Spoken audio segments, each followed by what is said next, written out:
Good morning, everyone. How are y'all?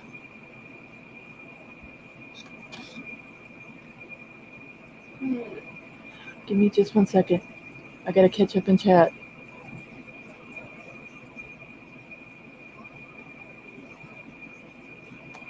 Paper, how are you?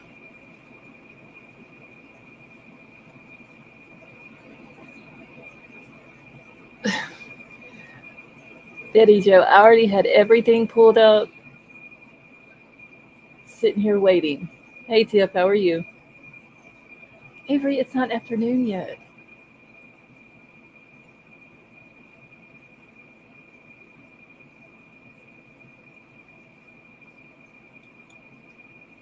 King Scarlet, how are you? All right, y'all don't forget to hit the thumbs up. Put your chat on live chat. Shit.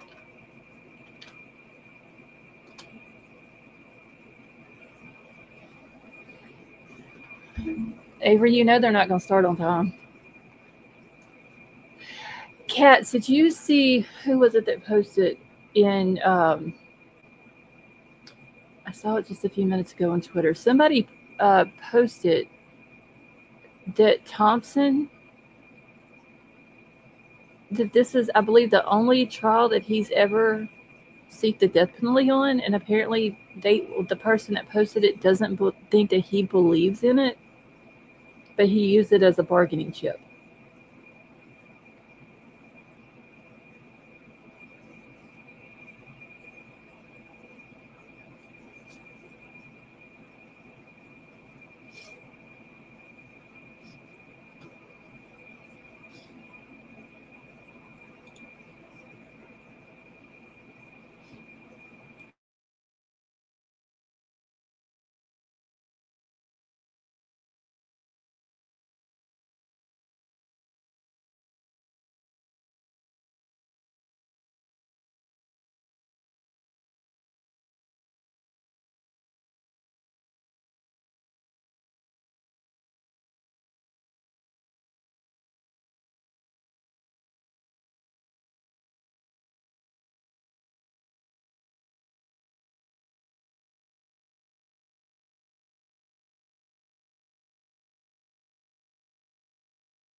Hey, Tech Death, how are you? But Katz, why does he not want to go to trial?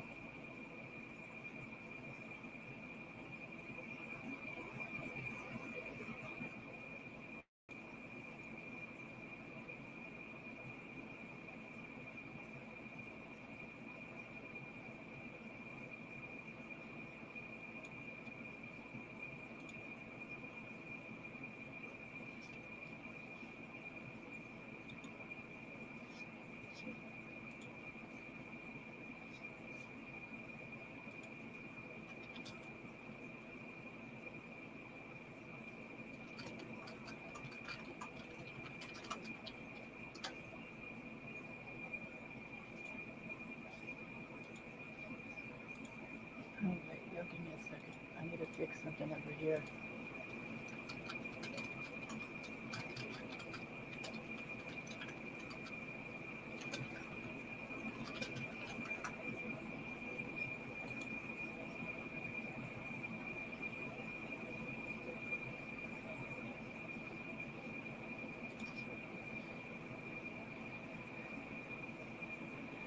Mr. Pompisky, how are you?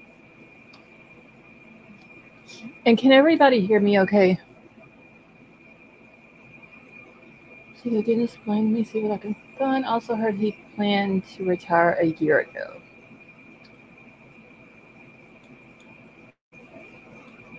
Still, though. Okay, thank you, Avery and Betty Joe. Thank you, Justin. And Justin, how are you? I mean, if he planned to retire a year ago, it's still no reason to not go on with the trial.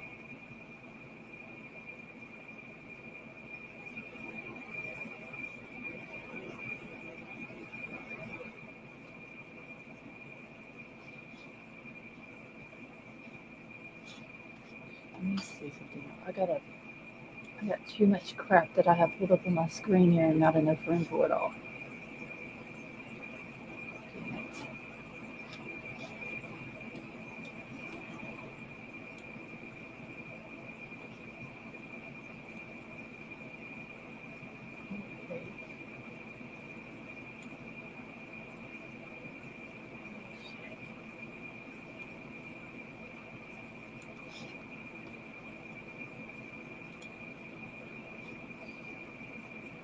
Hold on, I'm trying to do something here. It just stated that it was money for dogs. Cats, that is true.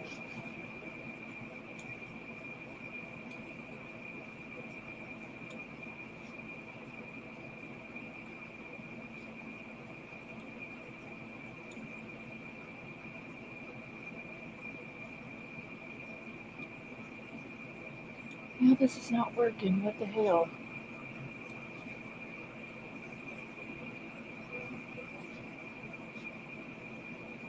Maybe this one.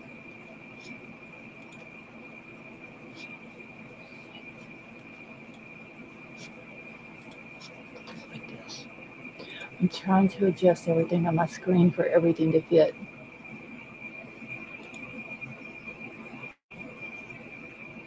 Betty Jo, what do you think it has to do with?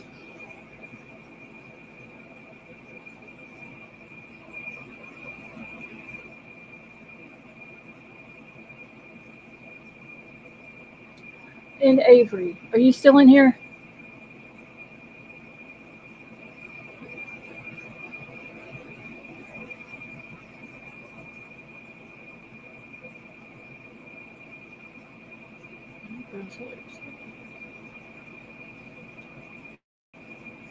Okay, Avery, I need you to send me where you saw the stuff about Xana getting attacked on the stairs.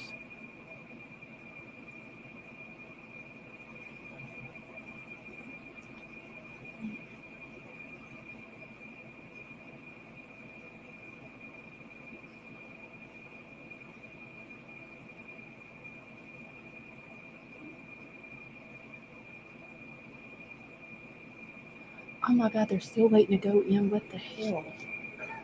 Hold on, let me go to Twitter real quick because somebody had posted over on Twitter earlier the crowd that was outside waiting.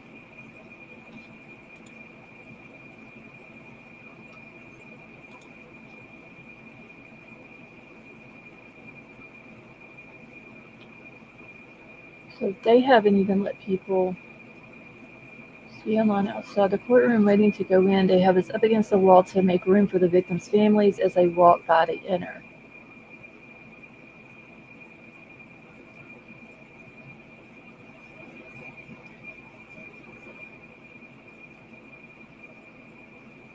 Wow.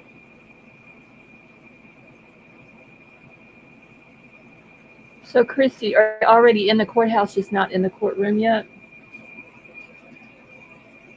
Okay, Cats. Maybe the judge will insist on some details. Tiff, I hope that he is required to tell a lot of different things. I've heard that he's not going to be required to. Some people have said that that is not a requirement of the plea deal.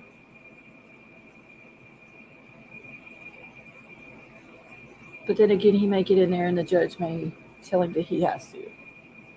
There's no way Xana was attacked on the stairs. I mean, Vapor, if you remember way back when, like, they were all still out there at the house right after this happened, and there was people standing outside, the media and everything, and they kept taking pictures and video from the outside through the living room window, and the forensics kept looking and taking photos of something on the living room floor, and nobody knew what it was. I wonder if that may have something to do with it. See, dealing with it, but they haven't said which set of stairs though. That's the only thing. But the footprint was in the hallway. It wasn't in the living room.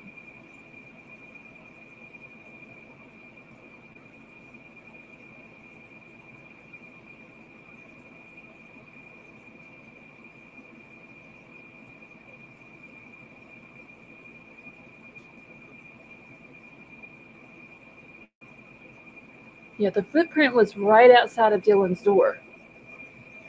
And yeah, her door was the stairs that went to the third floor, but which set of stairs was it? Was it the one that goes to the third floor, or was it the one that goes from the ground floor up to where all the living room and all the bedrooms and stuff were at?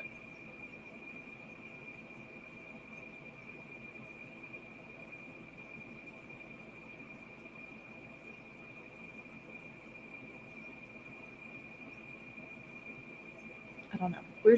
I don't even know if we're even going to hear all the evidence. We may hear some of it just from people. Oh, shit. The people, doing interviews and giving the information out. But, all right, I'm going to open the panel up until this starts because it doesn't look like they're going to be starting anytime soon.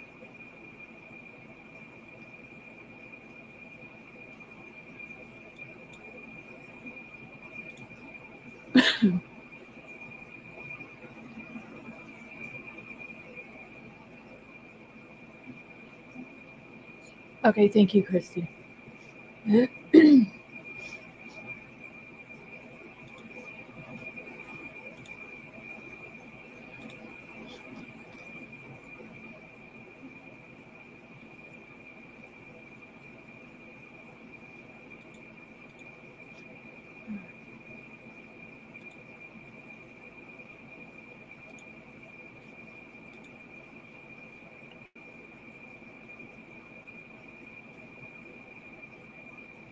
Damn, it was posted on Twitter that Ann Taylor is walking away with a cool $1 million. Okay, y'all, real quick. When court starts, if y'all want to stay on panel, that's fine. Just make sure that y'all mute. Okay. All right. And I don't even have a clue how long this is going to last. I don't think he got her on the stairs, but it could be the hall, like where she's going back to her room. Yeah. I think he could have got her there. Well, see, I'm wondering if that is where, or what Dylan was saying, that she thought she heard someone say, "It's okay, I'm here to help you," or something along those lines. Is maybe he ran into Xana. Yeah. You remember they found blood on the railing of the stairs. But they never said which railing. Yeah. They never did. They didn't say outside, inside, downstairs, upstairs. But I've heard three people say it on Nancy's live last night. Excuse me, on Nancy's live last night. Nancy said Xana was the attack, I guess, started, or on the staircase. Then Joseph Scott Morgan said it, same thing, that she was attacked on the staircase. And then Bryan said it. But now I've watched so much of Bryan, so many different videos in my history, I'm going to have to go through and figure out which one. Okay. But the Nancy Grace one is easy because it was her live that was last night. Okay. Or yesterday evening. Okay, I'll have to see if I can find it because I was trying to find that earlier. That's what I was going through Twitter for. And I believe they said something about she ran for her life. So yeah, that's why I say she ran to her room, and then that's when he finished doing what happened, and she fell face first on her floor. Yeah, because they were saying they were talking about how violent he was, and they were saying, that the one victim literally ran for her life. And that's when they were talking about Xana on the staircase and ran for her life. So I'm assuming to her bedroom. Well, I mean, he possibly could have slashed her on the steps and her running. Yeah, she may have heard, noises and started up the stairs to go see when he was coming down. Right. I don't know. But, Christy, okay, so apparently, according to what I just seen Plunder post on Twitter earlier, Plunder's already done the FOIA. Oh, I'm sure. Oh, she has. She put the response on Twitter earlier. Yeah. And I think I put it in Discord. Let me see if I can find it real quick. By the time that they go through all the files and do what they have to do as far as, where did I post it at? I know I put, oh yes, here we go. Nope, that's not it. Where the fuck did I post go? Hold on, let me pull it up so I can read exactly what the response says. So based on the time needed to conduct the searches and or review of records for applicable redactions, the number of prior pending public record requests, and the workload of the city staff who will be conducting the searches and or reviews, we are estimated that the Pullman Police Department will be able to fulfill your request on or before March 25th, 2026. So, and not only that, but it is so expensive. Ooh, I'm talking high. oh yeah, but I mean, she's done put her request in, which I think that was what the last time I was live. I believe I said that she's probably already done it, and so there's going to be some redactions on some things. You know, probably personal information as far as the victims, and probably on Bryan as well. Let's just pray they don't accidentally release any autopsy photo or any photos of the victims. Yeah, well, Plunder won't put that stuff out. No, no, she won't. She but won't. But I know another one who will, and she's done a FOIA too. So yeah, there will be some people on all of the different platforms that will, for clicks and views. Well, yeah, but I don't think they'll. I think Idaho won't release that type of stuff. I hope not. I think if I remember right, with Gannon Stalk, I think it was an accident. I think they weren't supposed to be in there or something. From what they said, Colorado releases everything, and they okay. They really shouldn't. I'll have to go back and look because I could have sworn that Colorado. Yeah, I believe that Colorado, from what they said, that they release everything, and that they were supposed to change their law about the autopsy photo. Well, they should never have released it anyway in his case, but with him being a minor. So so everything I've been all the videos I was watching yesterday and last night. Oh, we love y'all. Okay, let's mute. Muted.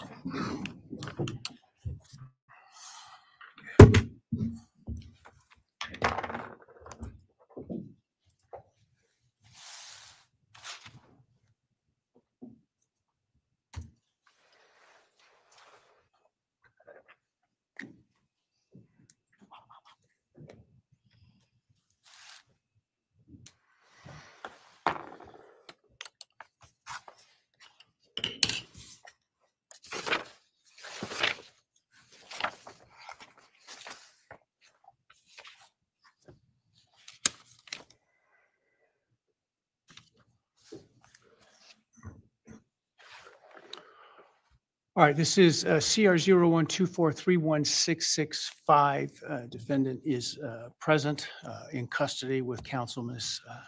Thompson, Ms. Jennings, and Ms. Taylor, Ms. Massoff, and Ms. Barlow. The state's present with Mr. Thompson, Mr. Horowitz, Ms. Jennings, and Mr. Nye. Here as well. Am I miss anybody? I'm sorry. Ms. Allen is here as well. Ms. Allen is here as well. Very well. Thank you. All right. We are here today to entertain a change of plea. Before I start, I want to address some issues of concern and otherwise. First, I appreciate everybody in attendance today being on their best behavior. Please, no outbursts or demonstrations. Any such conduct will result in immediate removal and may result in an inability to attend further court proceedings in this case. I want to point out that there have been calls by some for the public to contact me and my office in an attempt to influence my decision-making in this case.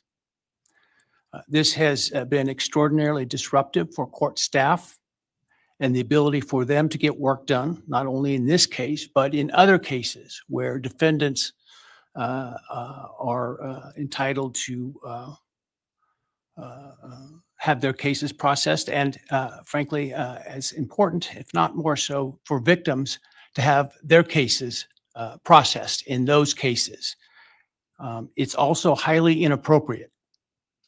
A court is not supposed to, and this court will never, take into account public sentiment in making an opinion regarding its judicial decisions in cases.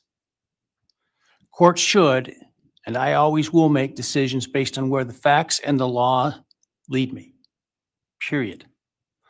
I have not read any of the numerous messages nor listened to any of the numerous voicemails that have been sent to me and my staff. Those have all been forwarded to security and, where appropriate, to law enforcement. I ask that you not continue to mount such campaigns or to send me information like this, because, again, it is not appropriate and, frankly, not something I would take into account when deciding a matter in a case like this. I also want people to understand some very basic concepts about the ideas of separation of powers, and what the court's duties are, and what the duties and the rights of the executive, or in this case, the prosecuting attorney, is. The executive, the elected prosecutor, is the sole authority in deciding what charges to pursue, including whether, as well as what penalties to ask for, and what penalties to pursue, including the death penalty. This court cannot require the prosecutor to seek the death penalty, nor would it be appropriate for this court to attempt to do that. This court, in considering a plea agreement, if it were to reject this plea agreement, cannot force the state to seek the death penalty.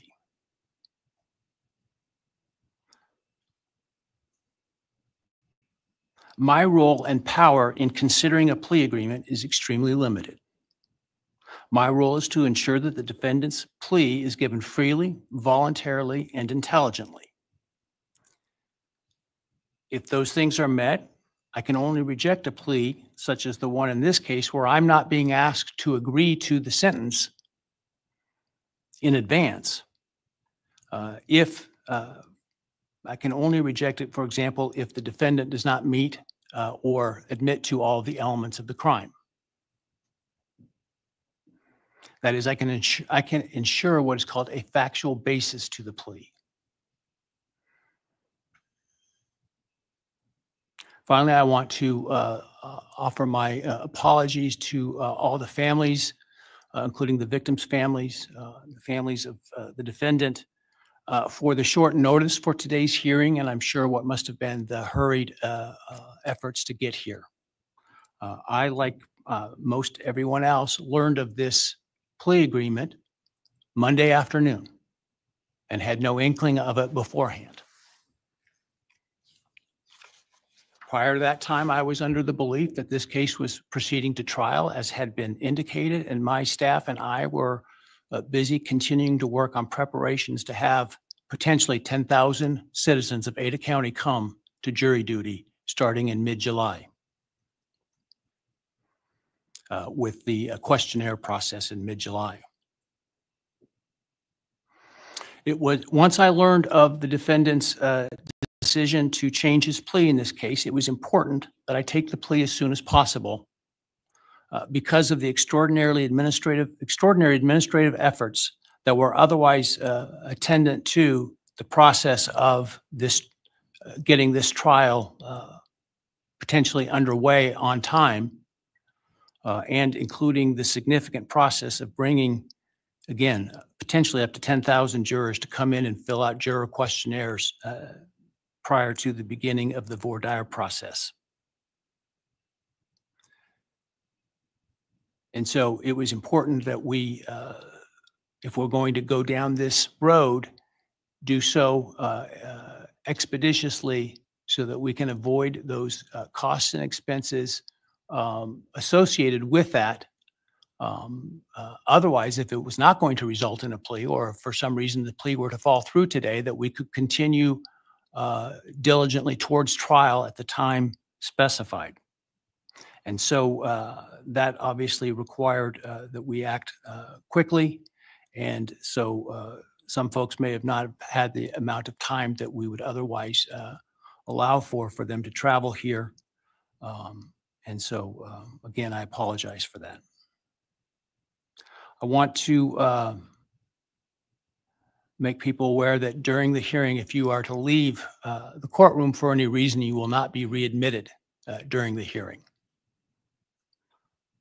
Also, when we finish the hearing this morning, I ask that the public and media wait in their seats until the victims' families and the defendants' families and others are escorted out of the courtroom before you start to leave.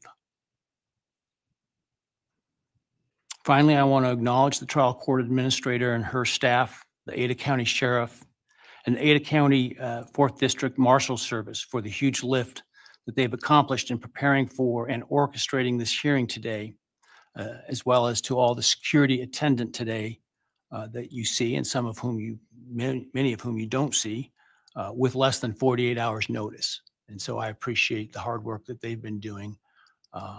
Frankly, some of them while they were on some vacation prior to the trial starting and had to call that short. And so I appreciate very much their professionalism and dedication. All right. That said, let's move to the business of today. I understand the state and the defense have reached a plea agreement in this case. For the record, I have a written plea agreement which indicates in sum, the defendant will plead guilty to all 5 counts in the indictment: burglary, felony, and first-degree murder, 4 counts. The state and the defendant stipulate, that is, that the defense is not free to argue for a lesser sentence at sentencing to the following. The defendant on the burglary charge will be sentenced to 10 years fixed, and that the defendant on counts 2 through 5, the 4 counts of first-degree homicide, on each count would receive a fixed life sentence, all 5 of those counts to run consecutive to one another. Defendant, as part of the plea agreement, waives his right to appeal, as well as his right to appeal the sentence and his right to seek leniency or reconsideration of the sentence under Idaho Criminal Rule 35.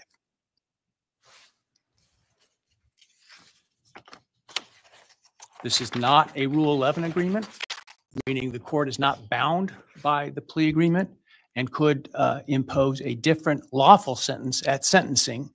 The stipulated agreement between the parties is the maximum on each count. So theoretically, the only thing the court could do would be a lesser sentence at sentencing. But the defendant is not free to ask the court to do so under the plea agreement. Are there any other material terms of the plea agreement that the parties would like to make? Obviously, the plea agreement, the written plea agreement will speak for itself and be part of the court record. Not from the state, Your Honor. Thank you. No, Your Honor. Thank you. All right, very well.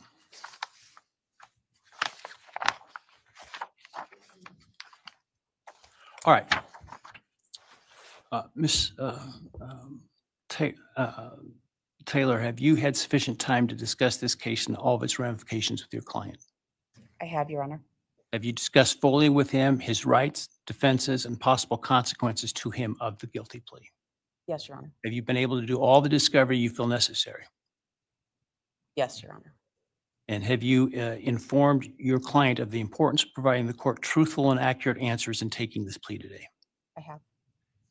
Have you apprised your client of any and all offers and counter offers and answered his questions about those? Yes, Do you consent to the entry of the plea today? I do. All right, Mr. Kohberger, I need to ask you some questions this afternoon. or I guess it's this morning still.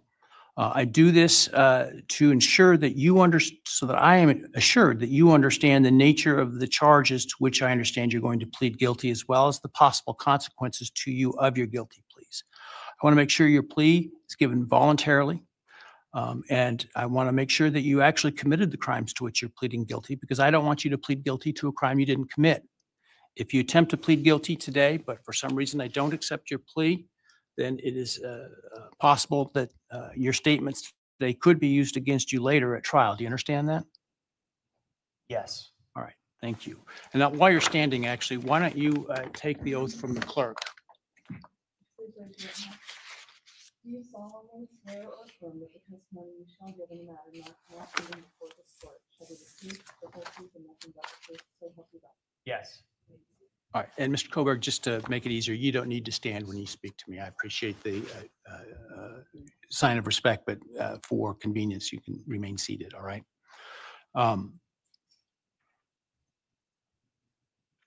Before I start asking you questions today, have you consumed substantive questions? Let me ask you, have you consumed any alcohol, drug, or other intoxicating substance that would impair your ability to understand or exercise reasonable judgment? No. You feel like you are thinking clearly today? Yes. All right. I want you to understand what the possible penalties are for each of the crimes to which I understand you're going to offer a guilty plea today. They include, on count one, the burglary, a fine of up to $50,000 and a period of incarceration of up to 10 years in the state penitentiary. You may be required to pay restitution to any victims of the crime. Count 2, 3, 4, and 5 for first-degree murder.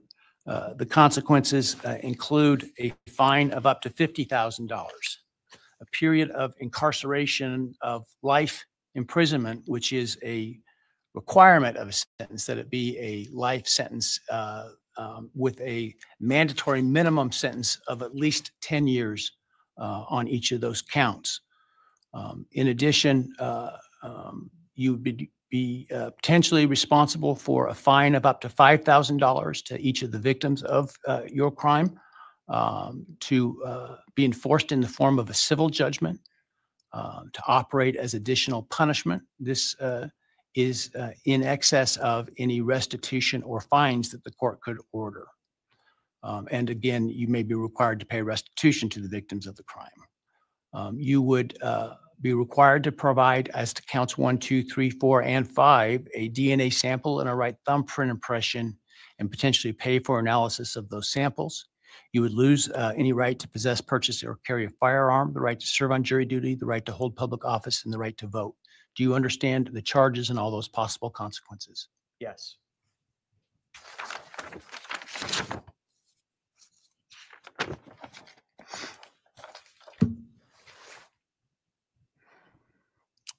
You've heard the plea agreement that I talked about today. Do you agree with that plea agreement? Yes. And do you understand the nature of the charges that you've been charged with that I understand you're going to plead guilty today to? Yes.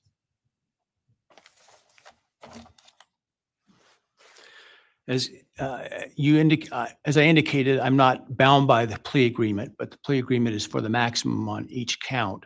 Do you understand that I'm not bound by the plea agreement? Yes. Has anyone promised you that I would be lenient or easy on you if you pled guilty? No. Has anyone threatened you or anyone close to you to get you to plead guilty? No. Has anyone other than the state's agreements with respect to the plea agreement, has anyone promised you anything in exchange for your plea agreement? No. Has anyone told you to be untruthful in answering my questions today? No. Has anyone offered you a reward of any kind other than the plea agreement in order to get you to plead guilty today? No.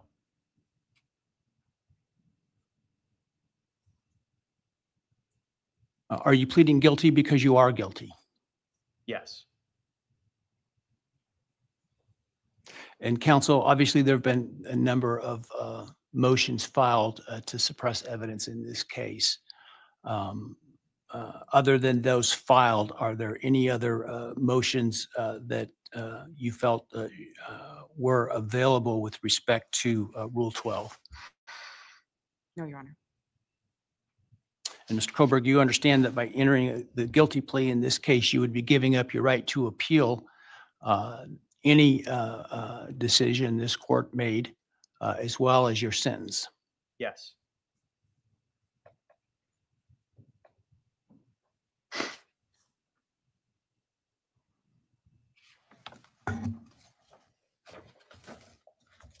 Have you had enough time to decide whether or not to plead guilty? Yes. Are you pleading guilty freely and voluntarily? Yes. Given your choices, do you believe it's in your best interest to plead guilty? Yes. Have you discussed fully the matter of pleading guilty with your attorney, and are you satisfied with the advice you've received? Yes. Has your attorney advised you to your satisfaction about what your rights are, what your defenses may be, and what the possible consequences to you of your guilty plea are? Yes. Has your attorney done everything you've asked them to do? Yes. Are you satisfied with their representation of you? Yes.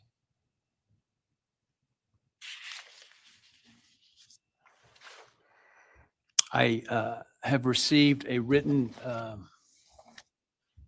guilty plea advisory questionnaire that is purported to be filled out by you. Did you fill that document out? Yes. Did you understand the questions that you answered in this document? Yes. And are the answers that are outlined in this document your answers? Yes. Are those answers truthful? Yes. Did you sign the document? Yes.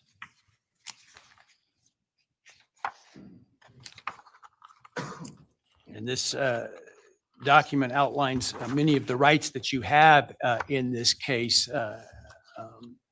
Should you not plead guilty, did you understand those rights? Yes. They include a right to a jury trial. Do you understand that? Yes. They include a right to the presumption of innocence. Do you understand that? Yes. They have the right to require the state to prove your guilt as to each element beyond a reasonable doubt. Do you understand that? Yes. They include a right to confront your accusers and cross-examine witnesses presented by the state, including by utilizing the subpoena power of the court to accomplish that. Do you understand that? Yes. You understand you would have a privilege against self-incrimination and a right to remain silent, meaning you would not be compelled to testify if you did not wish to, had you not pled guilty. Yes. You understand you're giving up that privilege and those rights that I've just outlined by pleading guilty. Yes. All right, I want you to understand what the state would have had to have proven at trial had you, to the crimes that you're pleading guilty to, had you, if you didn't plead guilty. Let me find the document. Hang on a second here. All right.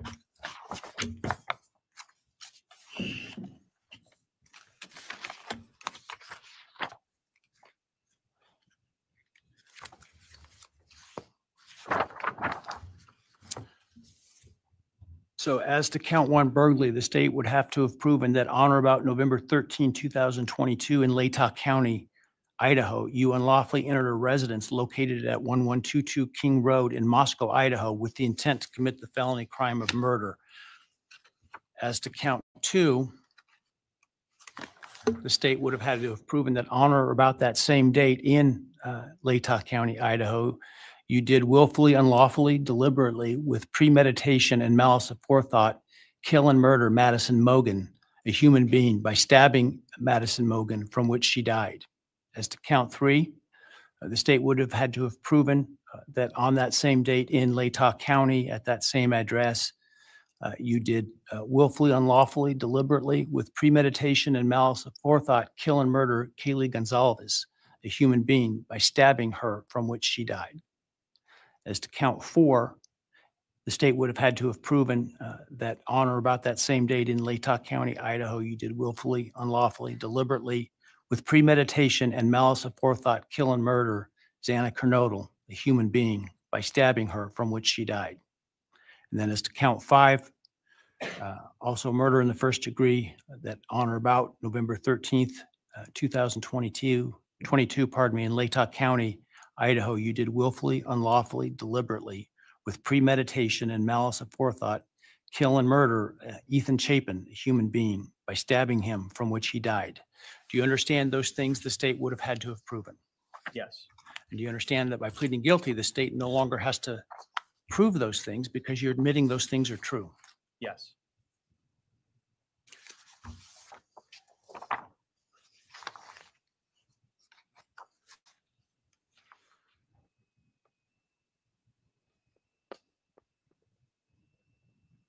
I want to also make for the record, the defendant has provided with the guilty plea advisory form a document entitled Written Factual Basis that purports to have the defendant's signature dated 1 July 2025. Did you sign that document? Yes. And did you agree with the written factual basis that is included there? Yes.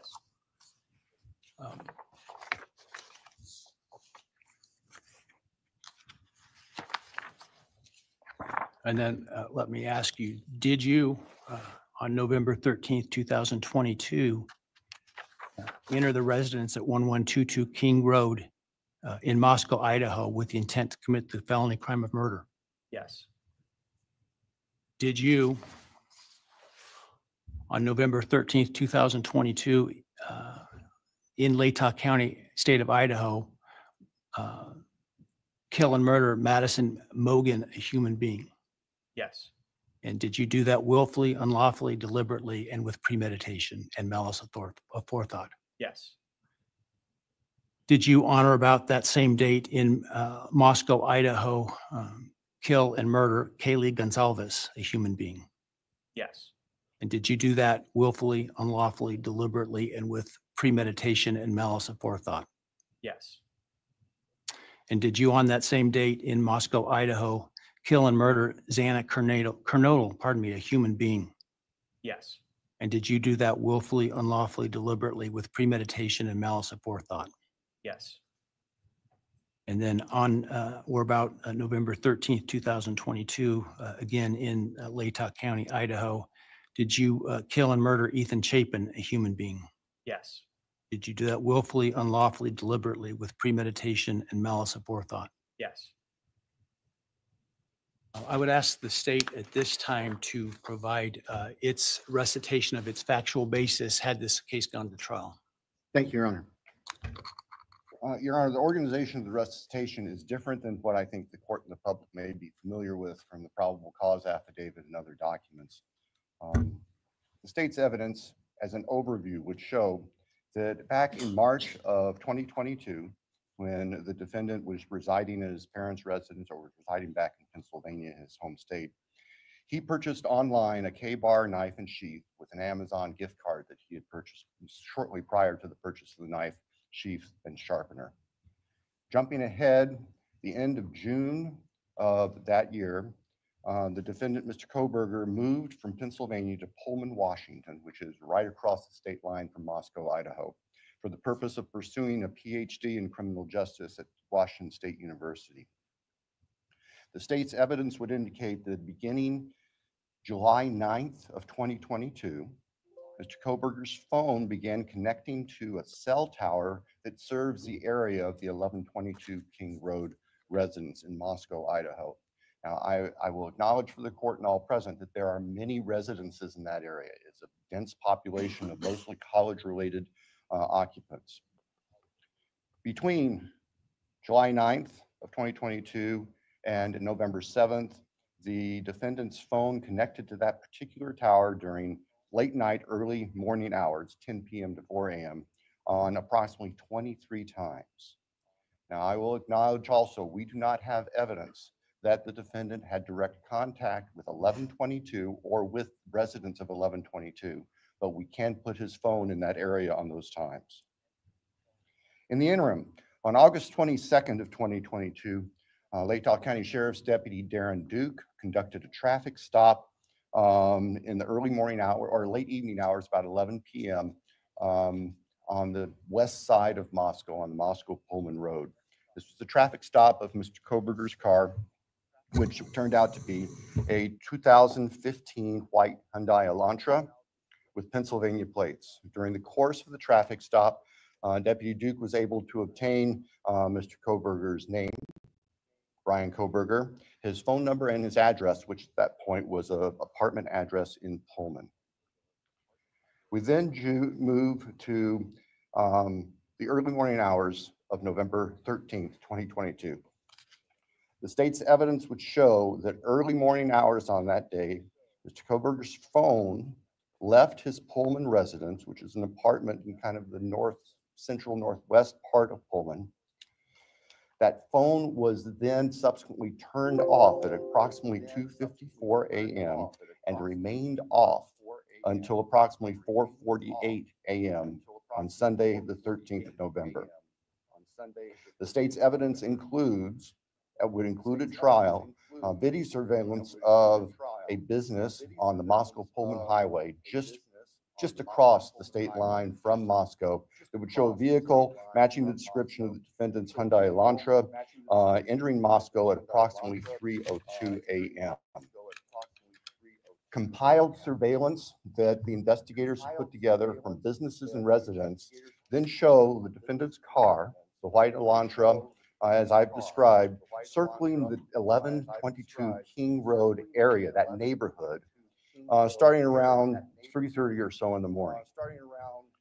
Comes into the immediate area of 1122 King Road, which is actually on a dead end, and then leaves several times. And approximately 4:05 that morning, the defense car had entered that area, was leaving, stopped at the intersection of King and Queen Road, did a U-turn, and the state's evidence would show that the defendant's car came back and parked behind and above the 1122 King Road residence. The state believes that its evidence would then show that the defendant entered the residence of 1122 through the kitchen sliding door on the back side of the residence, which is the side of the residence that would face the area above where the defendant's car was parked. Defendant entered the residence, went to the third floor, and with a knife, killed Madison Mogan and Caitlin Gonzalez. The defendant, as he left that room, for whatever reason, ended up leaving, or the sheath for a K-bar knife was left on the bed next to Madison Mogan's body. And I can jump ahead. That sheath was tested by the Idaho State Police Forensic Lab, and single source male DNA was found on the snap of that sheath, as well as blood from both Kaylee and Madison and other trace evidence. But it's important to note single source male DNA was on the snap of that sheath. The state's evidence would show that Xana Knodel was still awake at this time. In fact, had taken a DoorDash order not long before this started. Her room was not on the third floor. It was on the second floor on the west side. As the defendant was either coming down the stairs or leaving, he encountered Xana, and he ended up killing her also with a large knife. Ethan Chapin, Xana's boyfriend, was asleep in their bedroom, in her bedroom, and the defendant killed him as well with a large fixed blade knife. Each victim suffered multiple wounds. I will state for the record that there is no evidence there was any sexual component or sexual assault on any of the victims. I want to make that clear so there's no speculation. There were two other roommates in the house, and they were already asleep. During the course of this, one of those roommates awoke, looked out her door not knowing what was going on, and saw the defendant, who was dressed in black with a black balaclava on, holding some sort of container in his hand. And she saw him leave the house through the direction of the kitchen where that sliding door is that I mentioned before. At approximately 4:20 that morning,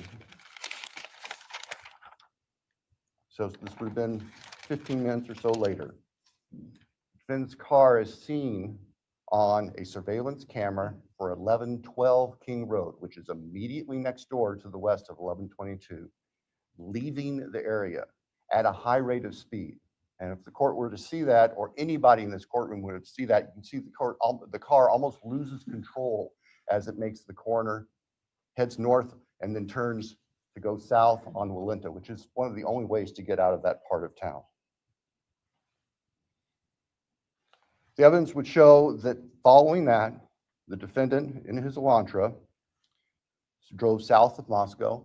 We know that he drove on the back roads because there are surveillance cameras on the main highways, Highway 95, that would have picked up the defendant's car if he'd gone that route. And they did not show the defendant's car on that route during the time. So we know that he went through a variety of back roads in very rural, isolated part of Latah County. About 4:48 that morning, the defendant's phone comes back on. And the evidence will show that that phone was located south of Moscow, likely at a side road intersection with Highway 95. From there, the defendant's phone activity tracks heading back north towards Pullman, Washington, where the defendant lived. About 5:26, starting approximately 5:26, various surveillance cameras in Pullman, Washington pick up the defendant's vehicle as he enters Pullman from the south and heads north and slightly west towards his apartment, where he arrived at approximately 5:30 in the morning. Later that morning, this Sunday, the 13th of November of 2022, Mr. Kohberger's phone returned to the area of King Road. We don't know exactly what he did, but it returned to that area. It's about 9 o'clock in the morning. He was there for about 10 minutes and then returned to his Pullman residence. About 9:30, the state's evidence will show, evidence taken from the defendant's phone, that he took a selfie of himself on his phone in what appears to be the bathroom of his Pullman apartment with a thumbs up. The defendant's phone then went to the Lewiston-Clarkston Valley, approximately 30 miles south of Moscow and Pullman. And the defendant is actually seen with his car at various businesses down there. This area is the confluence of the Clearwater River and the Snake River. Lewiston is Idaho's seaport. Large bodies of moving water down there. In addition to tracing the defendant's activities, as I've just outlined on the 13th and leading up to the 13th, the state's evidence will show that following Sunday, November 13th, 2022, business records show that the defendant began searching for a K-bar knife and a K-bar knife sheath, as the state believes, to replace the one that was left at the scene of the murders. The evidence also will suggest that there were at least attempts by the defendant to delete or alter his purchase history on Amazon, where all these transactions had occurred. Later that week, the state's evidence will show that Mr. Kohberger went to what we would call DMV, motor vehicle licensing here in Idaho, in Pullman, to change his car registration from Pennsylvania to Washington. That's of note because Pennsylvania cars do not require a front license plate. The vehicles seen on the surveillance cameras of the defendant's car showed it didn't have a front license plate on it. At the time of the traffic stop by Deputy Duke in August, it was Pennsylvania plate, no front license plate. Mr. Kohberger proceeded to finish his semester of studies at Washington State University and returned to Pennsylvania for the holidays. Law enforcement at this point were aware of Mr. Kohberger, had been accessing information about him, were trying to find him. They located him in Pennsylvania, and they conducted what's called a trash pull. During the nighttime hours, agents of the FBI, who assisted immensely with this case, working with the sanitation department back in this neighborhood in Pennsylvania, took trash that had been set out on the street for collection, sent the contents of that from the Pennsylvania residence of the defendant's parents to the Idaho State Forensic Laboratory, where the lab experts there were able to identify DNA on a Q-tip as coming from the father of the person whose DNA was found on the knife sheath that was next to Madison Mogen's body in the bed. Subsequently, an arrest warrant was issued here in Idaho, and a search warrant was issued in the state of Pennsylvania with the assistance not only of the FBI, but the Pennsylvania State Police. Mr. Kohberger was arrested at his parents' home to return to Idaho. Upon his return to Idaho, a DNA sample was taken from him, and it matched the DNA found on the knife sheath next to Maddie's body at the crime scene. I can tell the court and the public, the weapon itself, the knife, has not yet been recovered. I can tell the court that the defendant's apartment in Pullman was searched, as well as his office. Spartan would be a kind characterization. There was virtually nothing there. Nothing of evidentiary value was found. And of course, we are now talking 6-8 weeks after the time of the killings. In Pennsylvania, the defendant's car was seized, and it was actually pretty much disassembled internally. And it also had been cleaned. There was a bucket of cleaner right beside it.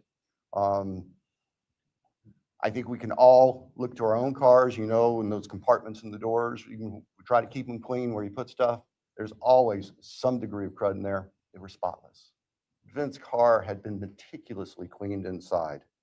And the state would present to the jury that that was part of the defendant's plan in covering up this. The defendant has studied crime. In fact, he did a detailed paper on crime scene processing when he was working on his pre-doctorate degrees, and he had that knowledge and skill.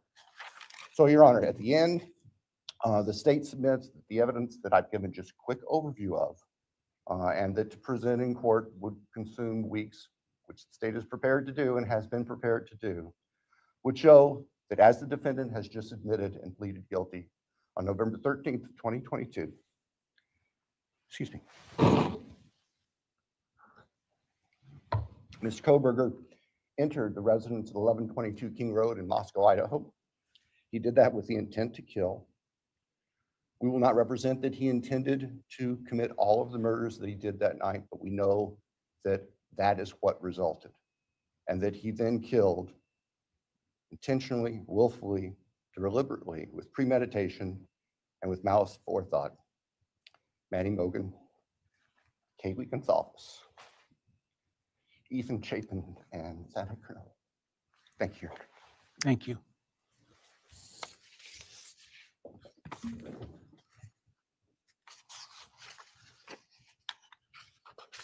All right, based on the state's proffer, and importantly, based upon defendant's explicit admission to committing these crimes, the court finds there is a factual basis.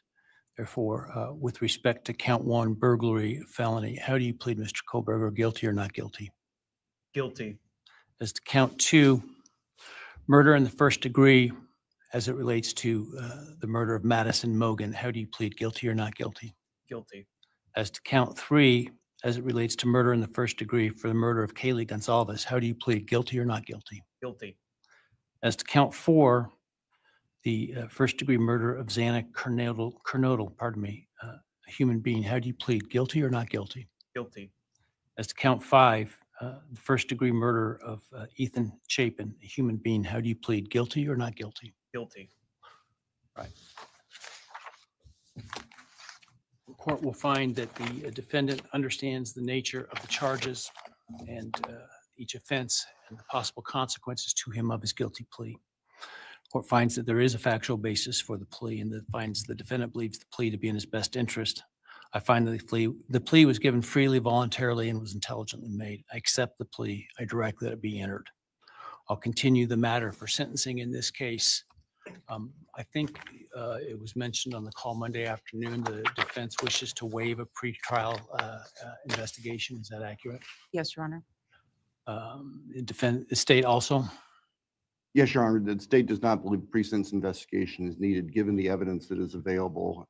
We want to, though, make sure that all of the victims have the opportunity to make statements to the court at sentencing. Absolutely. And certainly both the state and the defense may present whatever sentencing memorandum and other documents you wish me to consider. The victims will be given an opportunity to provide the statements that they wish to at sentencing. Do we need more than 1 full day for sentencing? I do not believe so, Your Honor. We have numerous victims, and we have victims who share unique, unique perspectives on this, and we want to make sure that they all have time to express their feelings to the court. But I believe that if we can start perhaps 8:30 or so in the morning, that we should be able to complete it all in one day. Defense agree with that in terms of the time frame? Yes, Your Honor. All right. So as it happens, we have some time reserved in this case in July and August. The week of July 22nd is available. I don't know if that's too soon for the parties or the next week, the week of August 4 is available. Any preference? Your Honor, we're prepared as soon as the court wants to schedule it. The state, I believe, would be prepared on the 22nd. We've told the victims' families that we're looking at approximately those dates. All right. So because of the plan to bring in so many jurors to fill out questionnaires, I had ordered that no other trials could take place in this courthouse the week of July 22nd.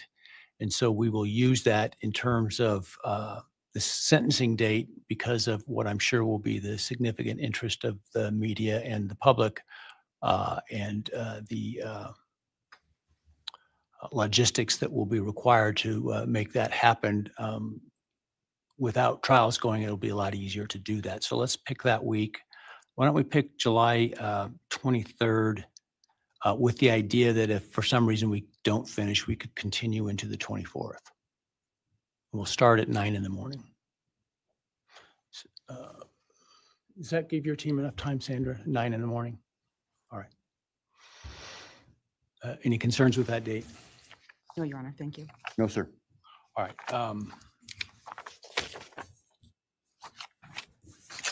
Any reason why I should not rescind the non-dissemination order at this time? You're right.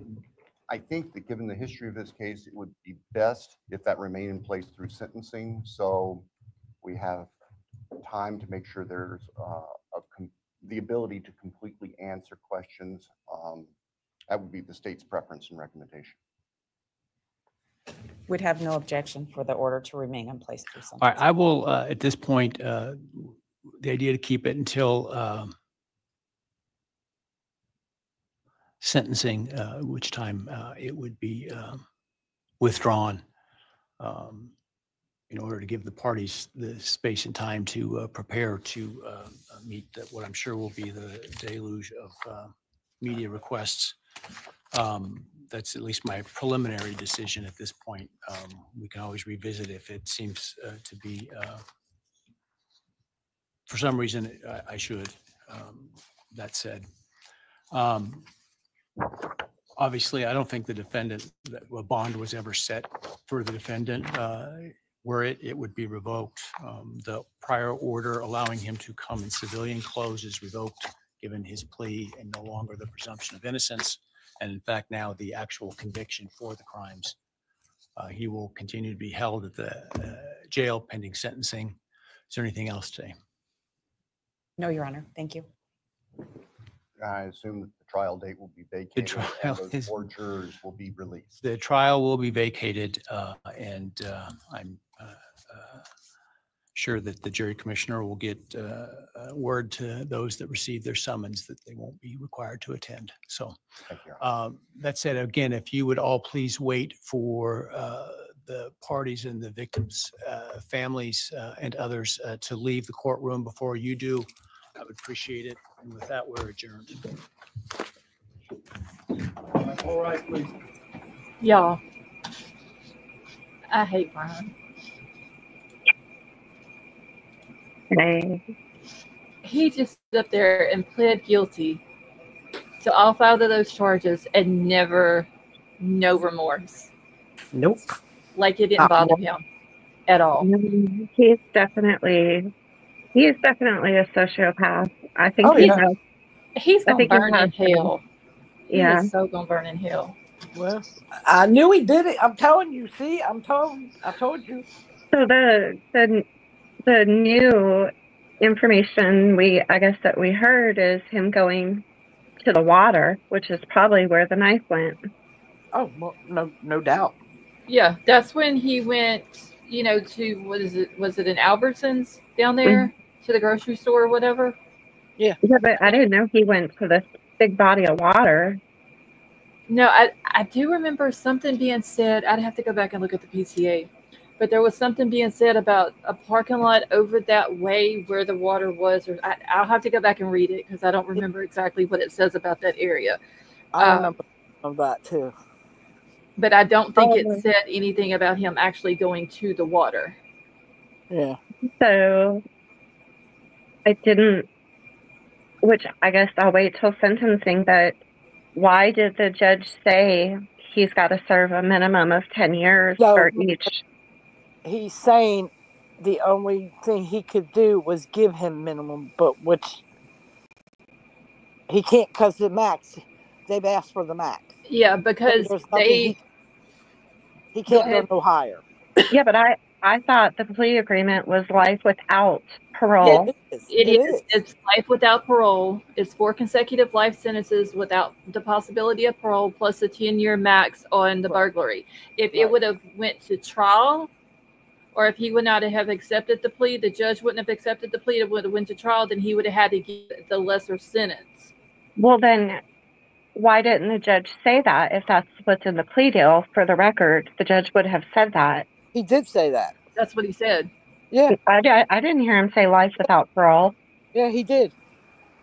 Yeah, he said 4 consecutive life sentences. I believe he said without parole. No, he never said without parole. Yeah, he did. Trust I'll me, I'll have to go back and listen. Yeah, I was listening. He's got life without parole. He's never getting out. I'm just wondering. I'm just asking because if the judge didn't say that, could that be a technicality? Because if the judge didn't say exactly what's in the plea agreement, I'll have to go back and listen to it. Yeah, that's what bothers me. It bothers me that. But I believe he said life without parole.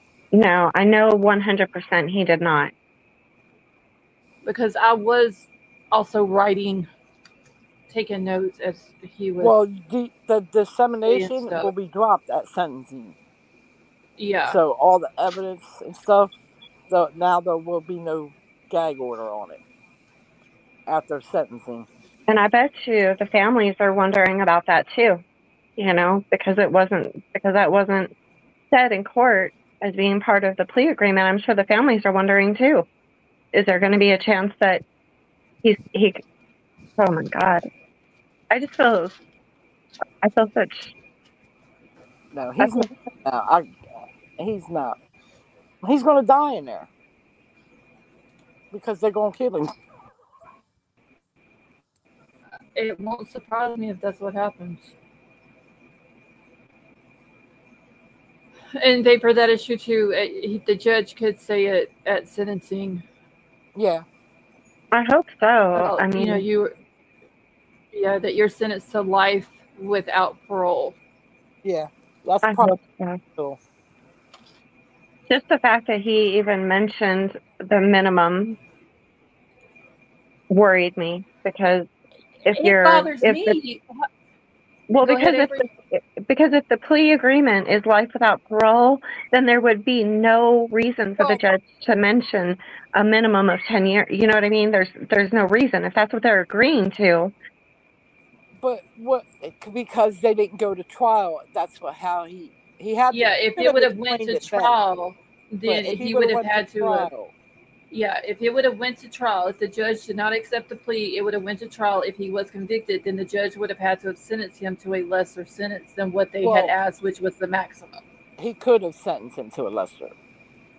Honestly, I'd have been like 99 years. The way the judge looks at him, I believe if he went to trial, he'd have got the max. Hey, Miami Spice, how are you? Just like he's getting the max now. Yeah, I'll have to go back and re-listen to how he exactly explained it all because, like I said, I was trying to write notes as fast as possible as he was saying stuff. It's been bothering the hell out of me. I've been texting everybody in the legal field and the television field that I know. What is up with the plea agreement supposed to be? Life without parole. Why wasn't that said? Why wasn't that probably put on the record? if he didn't, it probably will be stated at sentencing. Yeah, sentencing it will I be. sure hope so. Because I Because gotta. just to get his guilty plea. Yeah, Now that sentencing on the 23rd. And then hearing Not the Mr. whole entire. Mr. yeah. Thompson almost started crying. That got me. I just feel bad for these parents. Just the fact that y'all, it just pisses me off how he It's just sit there smug. so proudly and Yeah. pled guilty to every single one of these charges. The Like it smug- didn't bother him. I think this was the end result that he wanted. I don't think it does bother him.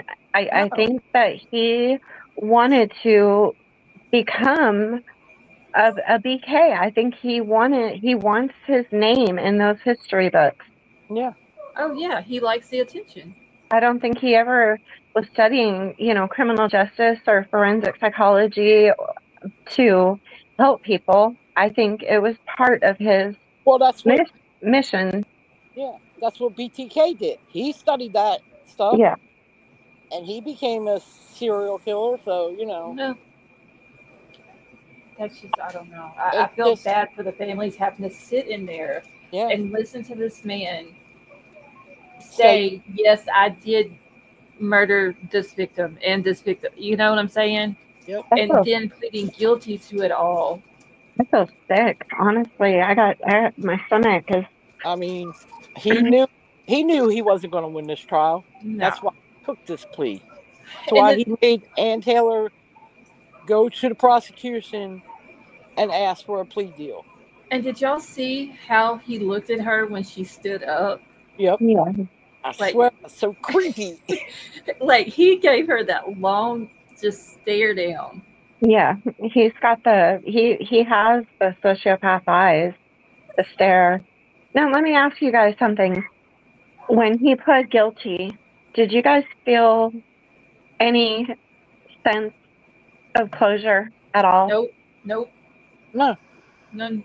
I haven't felt any closure for these victims or the victims' families since the day it came out that there was a plea agreement. Yeah. No. There's absolutely none. Nope. Because I think he should have went to trial. I think that when they came to the penalty phase, that he should have been sentenced to death by firing squad. Mm-hmm. Oh, sorry. No, I was just going to answer Kat's real quick. Kat said he'll end up in Gen Pop. I hope he does. He is not. Do too. But the fact that this is a high-profile case, yeah, it's a possibility for isolation. He does not deserve it. Yeah. And the thing is, if he walked into this kid's house, he murdered all 4 of them. He admitted to knowing what he was going in that house to do. Mm-hmm. He should have been man enough to stand up and go to trial with this. Yeah, and take, if he was convicted, take whatever sentence he got. Because he's a high-profile case, they're gonna keep him separated for his own protection, which sucks. Well, they might. There is a flip side now. Now the families can file a wrongful death suit against him. They can depose him. Now, whether he just gives in and just pleads guilty to that, that could happen. But if he doesn't, then they can depose him and get their questions answered, and they can also, get access to a lot of records to get their answers. So they won't get any money out of him, obviously, because he's broke. But that wouldn't be the point of suing him civilly. The point would be to depose him and get answers. Yeah.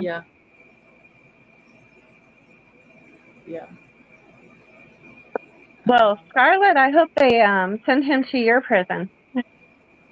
To my prison. What's it called? Angola? Yeah. Oh, he probably ain't gonna come down. He'll probably stay in Boise. You think they'll keep him in Idaho? Yeah. I don't think they will because he's high profile. Unless they send him there may be a way like his attorney could request for him to be sent back closer to his family so they can visit him. They could But do then, that. you know, they're literally on the other side of the country. But also, there is a prison, I forgot where exactly it's at, that is for high-profile cases. Arizona. It's where they sent Derek Chauvin. It's in Arizona. Okay, so I mean, he could end up someplace like that as well because Yeah. of it being so. I mean, because this isn't just a national thing; this is like global. Yeah, it is. You know, so I could see isolation happening, but damn, I hope he gets gin pop. I'm not gonna lie. Eventually he will. They'll only, Yeah. you know, after so many years, which that's what happened with Derek Chauvin. They kept him, you know, separated for a while, and then finally, you know, he went into general population, and look what happened. He got shanked. Yeah. So, yeah, eventually he will. But, you know, I just don't feel, even after today's hearing, like I can imagine, like I feel robbed. I can only imagine, you know, how those families. Exactly. I mean, if we feel like that and we didn't even know the victims, just what we've, you know, information we've gathered with covering this case, just imagine how the families felt sitting in that courtroom looking at the man who was now admitting to killing their child. Yeah. I honestly don't think I would have been able to control myself in the courtroom. I don't think I would have either. Oh, I I know. bet they triple searched Steve before letting him in. Well, you know, he didn't stay in the courtroom for the hearing. Oh, he didn't? He said, I thought the whole family was going to stay outside and protest it, but come to find out, he walked the family in and then he walked back out. He didn't stay in for the hearing. Yeah. Probably because he knew he wouldn't be able to control himself. Oh yeah, no doubt. I would have lost it. I wouldn't have been able to, especially with him having no remorse, no, you know, there's just nothing. For his face. And then I didn't like the judge saying, Hey, Dan. to Bryan, you know, I appreciate your respect for the court standing, but go ahead and sit for your convenience. No, make that motherfucker stand up, while yes. he is saying guilty, guilty, guilty. Why does he get special treatment and gets to sit down instead of standing up before the court? Because there is a huge, and this is the reason why they have them stand when they are, you know, getting their verdicts, is because there's a psychological difference in the impact, the level of trying to, well, I don't want to say humiliation, but from standing, they're less vulnerable in a standing position. They feel it more. So letting him sit and be comfortable, go lower, is letting him get into a comfort zone. Fuck that shit. What I think is when they sentence him, they'll make him stand. They better, yeah. They better. Yeah, I don't know. That just, I feel so bad for the families. I do too. God, I feel so bad for them. That stupid smug look on his face that I want to wipe off of. And Taylor's sitting there the whole time. Did y'all notice her with a little smirk on her face? Yes, I want to smack her too. Yeah. Just sitting there the whole time with this little smirk on her face, like she won something. You know, I was surprised she even waived pre-sentence investigation. Really? I was surprised because, you know, if they would have done the pre-sentence investigation, they would have looked for the aggravating factors, blah, blah, blah, you know, to help the judge decide in the sentence. So I was surprised that they both waived that. It's like everybody just gave up. I don't know. I wonder how many sleuths are putting on their bathing suits right now to go jump in that water. I don't know. And the fact that he was searching, which I believe I had heard this not long ago, that he had searched after that for the K-bar and the sheath to replace it. I guarantee you, I'll just say TT, she's already looking for her Keeney to go get in that damn water. because she's going to prove that he's being forced to do this. Oh my God. King, I don't, I just, the, I mean, that she was totally disrespectful with the smirk on her face today, with him sitting there pleading guilty and admitting to what he did to these victims, and the family sitting right there. You know, to me, I couldn't see the smirk because I was, watching through StreamYard. I couldn't zoom in, but the way when she spoke, she sounded defeated. She sounded, I I thought mean, she sounded defeated.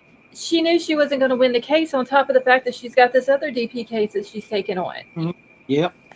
Now, and why did Steve, which he may just have gotten bad information, but he said multiple times that Brian's cell phone touched the Wi-Fi at the house, but then the prosecutor said they have no evidence of it going to the house, only connecting to the tower in the area.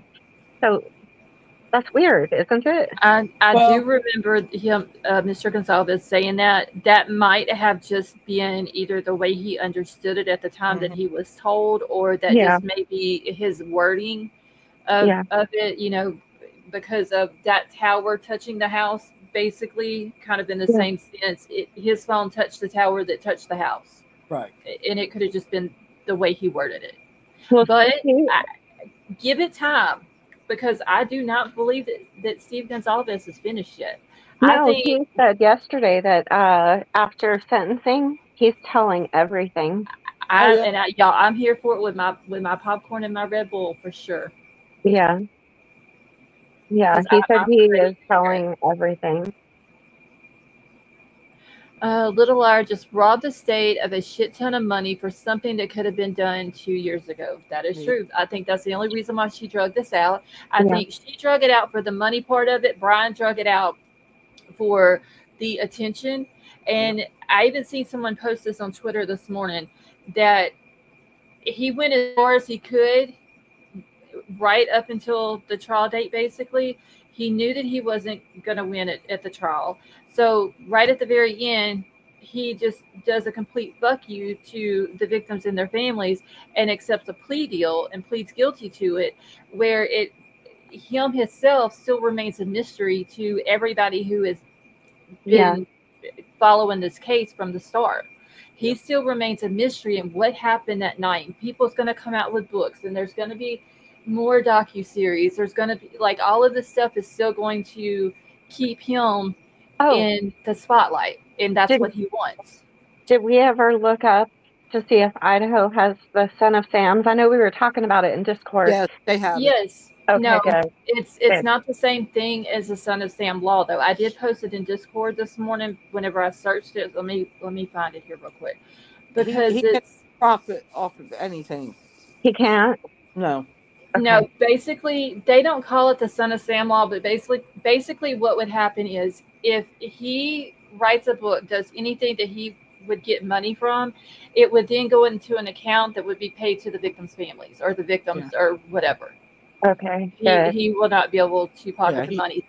Him himself cannot profit. No, that's why I said that if anything is done regarding him giving any information out of his own mouth, it's going to be to that professor. Yep. And she's going to be the one that writes the book, just like she was all up, with what's his name? BTK. And here's another thing too, and this I do. So Howard Bloom has formed a relationship with Brian's parents somehow. I believe his mom. And so the things that he says about the parents, I do believe, because he'll know things before they come out directly from the parents. Mm-hmm. And Brian's mom was having a hard time about having to get up and testify about the 6 a.m. phone call that Brian made to them, the morning of I can't even say the word anymore, but when he took their lives. Oh, November 13th. See, I didn't know he called his mama. Yeah, there was a 6 a.m. phone call, and she was going to have to testify. And because she doesn't believe in the death penalty, this is why his parents were in agreement to him pleading, because she was going to have to testify under oath, and she didn't, so his parents have known something. Oh, yeah. Yeah. Well, see, he made 2 phone calls because he called her first and then he called his father. Okay, Baber wants to know if it was 6 a.m. her time or 6 a.m. Washington time. Washington time. So that would have been 7, 8, 9 o'clock her time. Yeah, because they found it through Bryan's phone record. Okay, King says, sorry, I don't like that professor. Something about her is off-putting to me. I think she's in it for the fame and fortune also. Oh, Kathleen Ramsland? Yeah. She is, to me, because I've studied her for years, even when I was getting my master's in psychology, she was always mentioned. And to me, I feel like she is about notoriety, and making money, but I also feel that she really is trying to make this major breakthrough into, these psychopaths to figure out what in their brain, is makes them do this. Like she's trying to she's trying to find that big break where she can break it to the world. I've figured it out, and she's just not ever going to get there, because until they actually autopsy a brain while they're alive, nobody's ever going to know. Right. No. Because they can't get any information on, cognitive things and things like that once the body's deceased. So that's why, no autopsies of the brain tell us anything like that. They have to be alive and have their brain autopsied. Shit, hold on, y'all. I'm trying to look for something. Bryan could be the first candidate.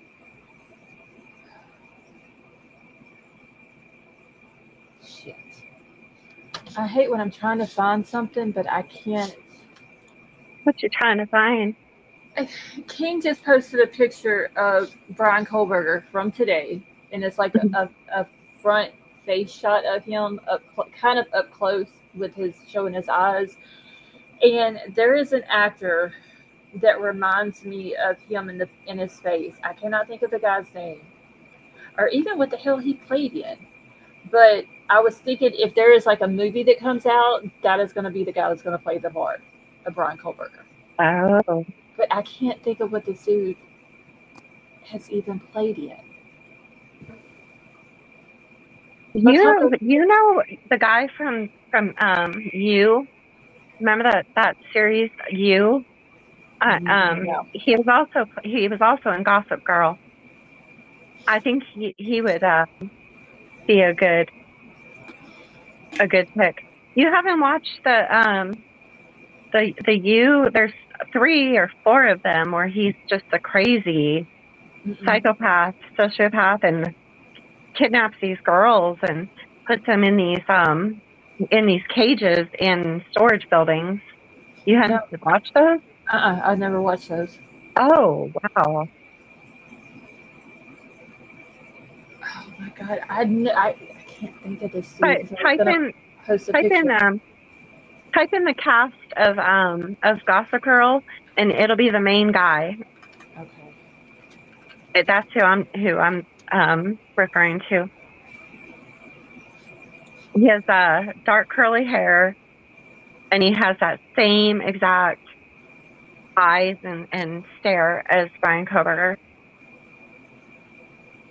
Maybe what is the guy's character name on there? Do you remember? Oh shit! If you say it, I will. Chuck Bass.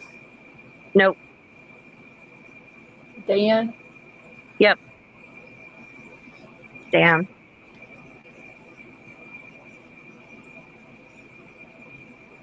Yeah, kind of. Is that who you were thinking of? No, this dude is like a huge movie star. I cannot think think of that motherfucker's name though.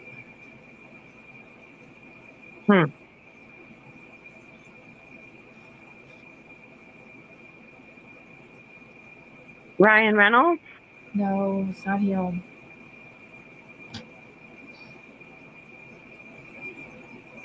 Fuck, I cannot remember his. Y'all know how I'm about names with shit like that. No. I just watched the movie. That's it. Do you know what he played in? I can't think of any. I know that I've watched him and stuff, but I can't think because y'all know that too. I just watched the movie. I don't pay attention to the name of it. That's how I am. I can sing every song, but I couldn't tell you the name of the song. Exactly, or who the hell sung it. I just Yep. the song. Come on, guys, get it together. Although wait, this did he is play Batman. Hold on, was he Batman? this is a Is it a Christian Bale? daytime live, so I'm much more alert. Hold on, Christian Bale. Oh, you know what? Yeah. He would be a good one too. In some of the movies that he has played in, and the picture that King just posted in Discord, Yeah. he would play the part. And also, if y'all remember the little younger version of Forrest Gump, looks like this picture too that King posted. Do you really think that a movie will come out? You think the parents will let it happen? I think it would be more of a documentary on their terms. The parents can profit, just Bryan can't. Yeah, the parents will So profit. why wouldn't they allow it to come out? I would think it, you know what I'm thinking? That it would come out and it'd be on Lifetime. Because Lifetime makes A lot of different movies like that. That was the other thing too that bothered me. Restitution for taking somebody's life is only up to $50,000. Are you shitting me, Idaho? I couldn't believe when the judge said that. Could be higher. I mean, I think that might be the minimum. He said up to 50,000. Yeah, well, I would go for more than 50,000. My child's worth more than $50,000. That surprised me. I mean, it's not like they're ever going to get it, but no. Y'all know what I would do if I was in this situation. I can't even say it on here. I watched Law and Crime. What is it? With what's his name? Jesse Weber. Weber. Yeah, he was stating that anything that was put on Bryan Kohberger's books could possibly go to the parents of the victims. Good. He don't deserve commentary. He would only get in like a certain amount to get a couple things, but the rest of it would go to the parents. Well, it's my understanding that Bryan still has like a whole wives club, and that is whatever he makes will go to the parents. Yeah, so they're probably putting money on there. Now, when he gets to prison, does he? I don't know if prisons still accommodate to diet, the vegan diet, or is that just jail? I hope not. I don't know. I don't think prisons do. I'm pretty sure they don't. Good, he can starve. I believe he'll be in protected custody for like maybe. They said something that he could be in protected custody for like maybe a few months because of watching him for like, unaliving himself. Yeah. But I hope it. Well, I mean, if he's going to do that, he just went through the trial and took the death penalty. Yeah. I don't think he's going to do that. Right? He wants to. No, he's too self-absorbed to do that. Yeah. He right now, because he went and got a plea deal. He got the plea on his own. He thinks that he is in control. Mm-hmm. That's all it. I think he's going to become a prison lawyer. He's going to.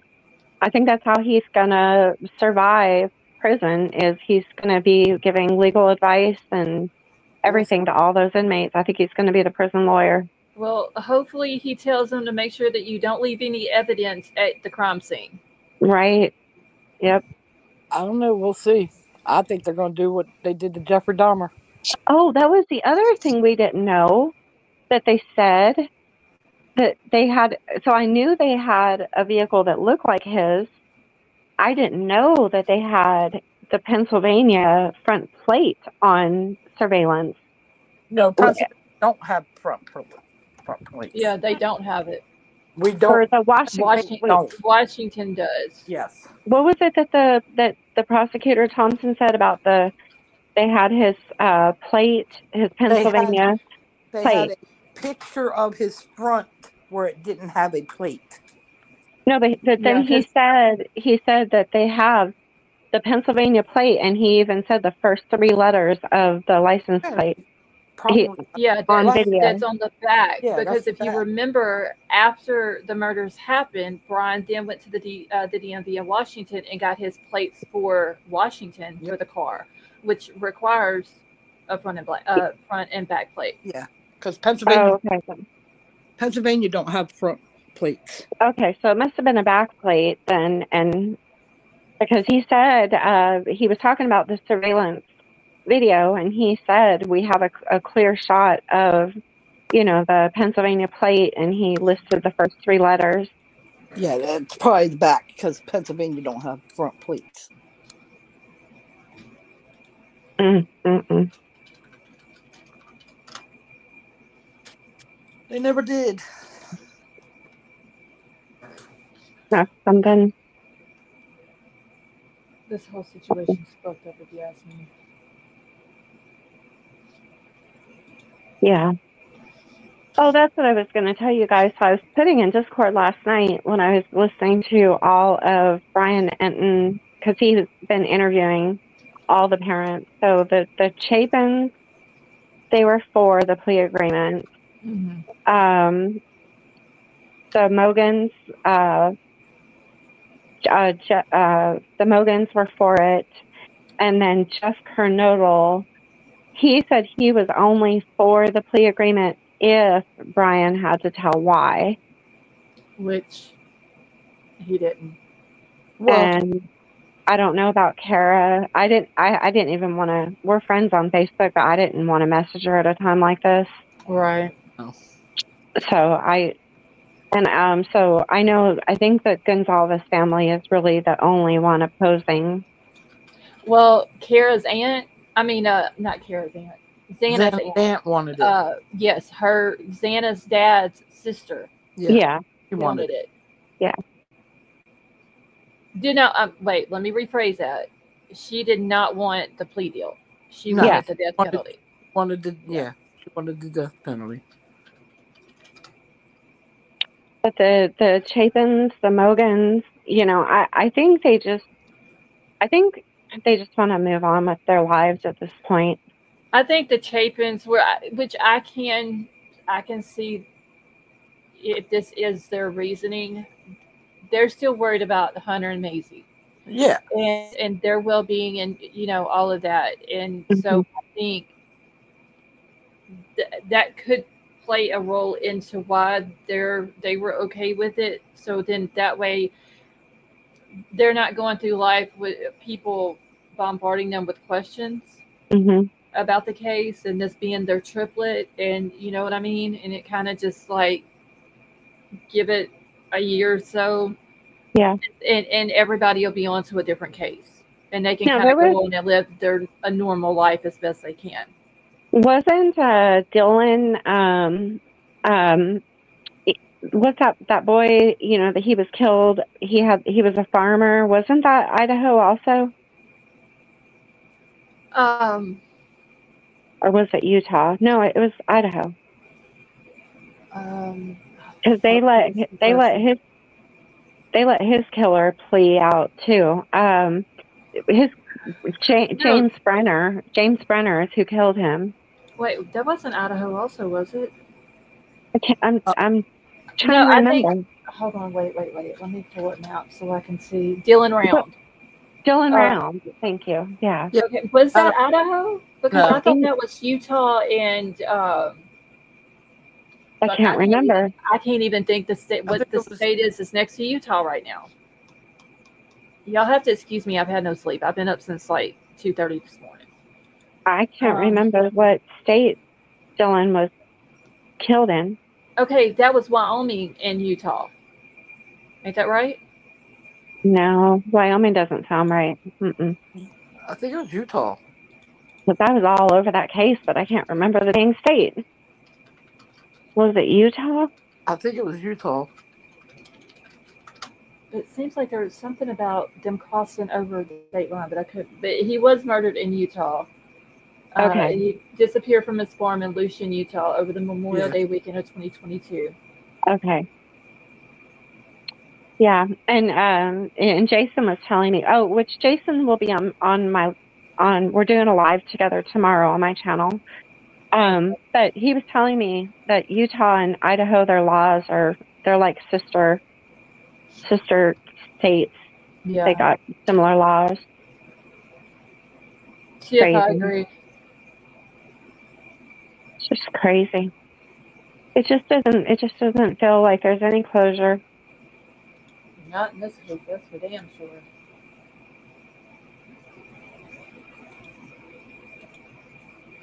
Okay, I thought it was Arizona. That's the one that they found the boots. No, Dan, they eventually found Dylan's body. Yeah. It was like James Brenner years later. finally gave it up. Yeah. They let him plea. He took a plea, and it's crazy. All right. That Well, is true, though. You know how when they're in prison and the family has to go fight to keep them in prison. Mm-hmm. Oh, for the parole hearings and stuff. These families won't have to do that. No. Because I think it's every 2 or 3 years you go back to keep their butts in prison. Yeah, however often their parole hearings are. Yeah. And they won't have to do this. They won't have to do that. They won't have to see him. I mean, they're always going to have it in the back of their head because he did what he did to their kids. That's never going to go away. No. They're going to have that forever. And if for whatever reason they're never able to find out everything that happened, because some people don't want to know, which no. I get that, but some people do want to know everything. Personally, I would want to know everything. Everything that my child went through and all of that. Why I would want to know why the person did it to him. And I think Steve and his wife wants to know everything. Yeah. And honestly, I can't blame them if they do, but I also couldn't blame them if they didn't. Yeah, but some people just can't handle stuff like that. The way Steve, come out with, I'm not good with this deal. I wanted him to have the DP.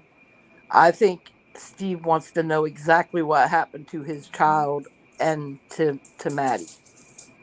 Yeah. Some people can just grieve easier, knowing everything and never having any questions of, well, did this happen? Could this have happened? Is there a way that it could have, they know everything, so there's no what ifs. Right. At that point. I noticed Mr. Thompson did say Bryan was either coming down the stairs or going up the stairs when he ran into Xana.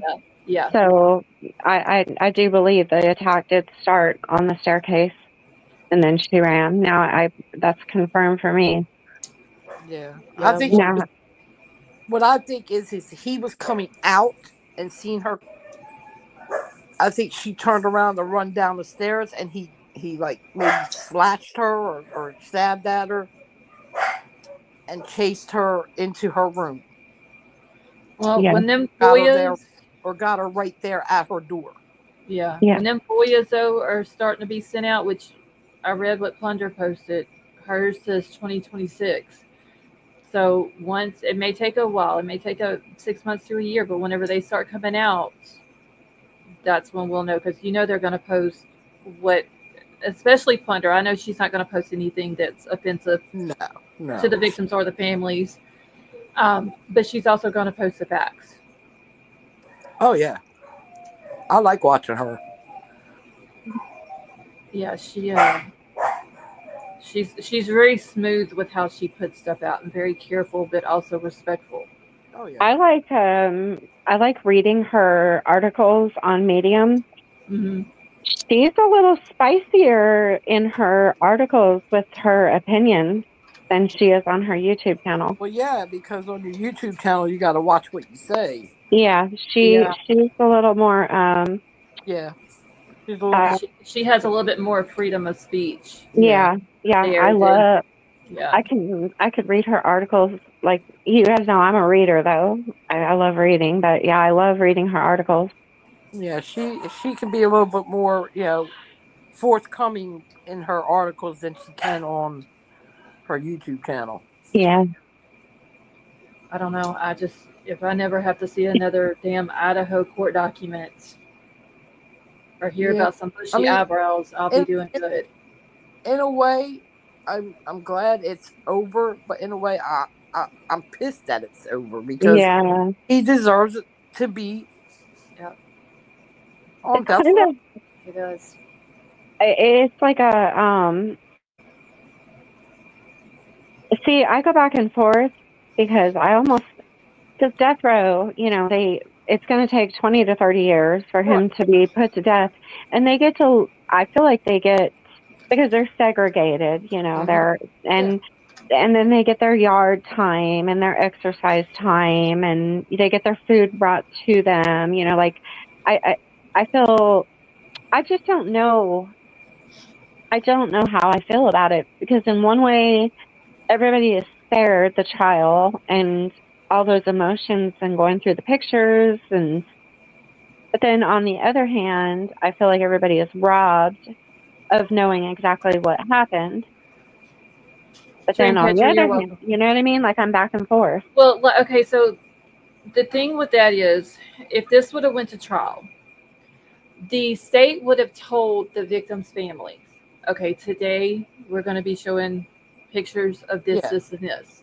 You Mhm. might want to either not come to court today or Right. step out of the courtroom at that time so you don't have to see it, you don't have to hear about it. Right. So they would have had a chance to not see it and be spared of that, even Well, if the trial would have happened. but they would have there would have been medical examiners' testimonies on both sides. I don't Yeah, know. I mean, they still could have been spared from hearing any of that, Yeah. but still showing up in support of their loved one that was taken. Where, Like, and there's still the death penalty is still on the table.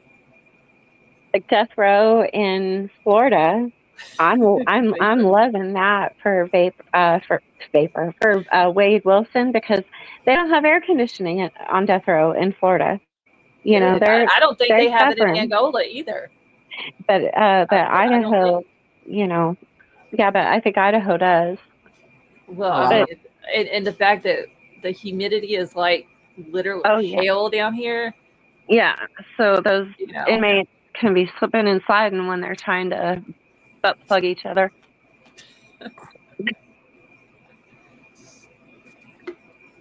All right, y'all. I'm gonna go ahead and end it here. I have been up since 2:30. That was it. Avery got perverted. We got to go.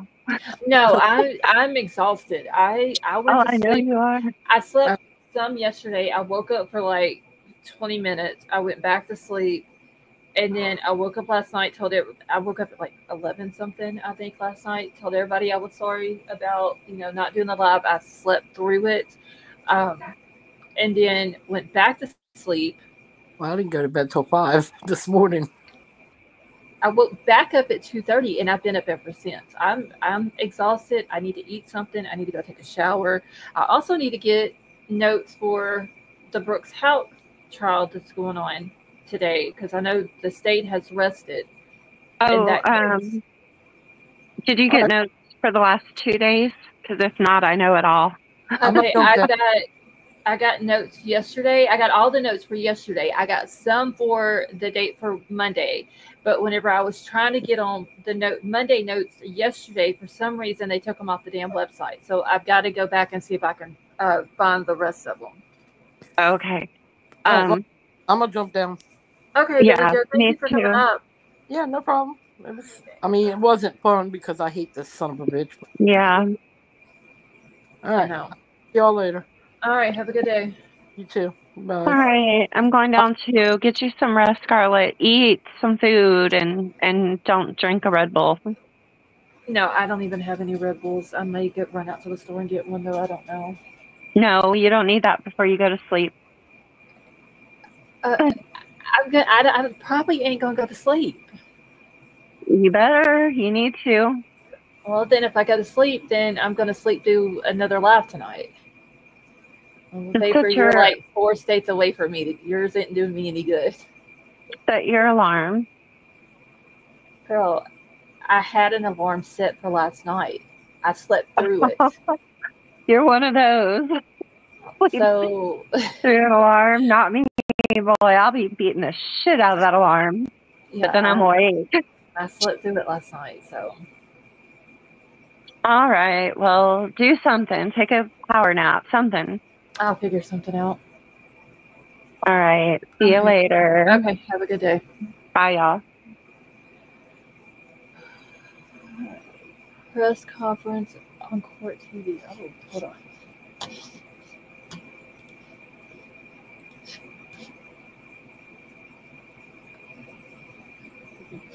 No, that's not what I want. Oh, that's definitely not what I want.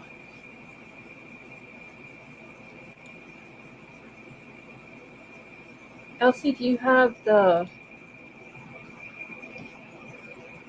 link, Elsie? If you do, can you post it in Discord? Okay, yeah, I'm about to get out of here. I'm going to go ahead and grab the notes for the Crystal Rogers case so we can go over that tonight and keep that going for today and yesterday. So 10 or 10:30, I'll be back tonight. Thank you all for coming and hanging out, listening to the bullshit that came out of Bryan Kohberger's mouth. It was ridiculous. Just complete disrespect for the families and the victims. But I love you all. I hope you all have a wonderful day, and I will talk to y'all later on tonight.